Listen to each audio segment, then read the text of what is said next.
જય માતાજી। નાના એવા વિડીયોમાં તમારું સ્વાગત છે। વિક્રમ ઠાકોર ન્યૂ ફિલ્મ શૂટિંગ થઈ રહ્યું છે।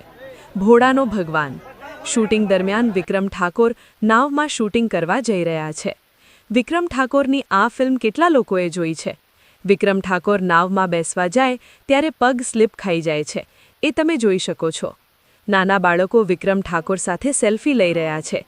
વિક્રમ ઠાકોરનું નાવમાં પણ શૂટિંગ થઈ રહ્યું છે। જય માતાજી। બીજા બધા હટી જાઓ બધા चलो हटी जाओ फटाफट पालो सर बस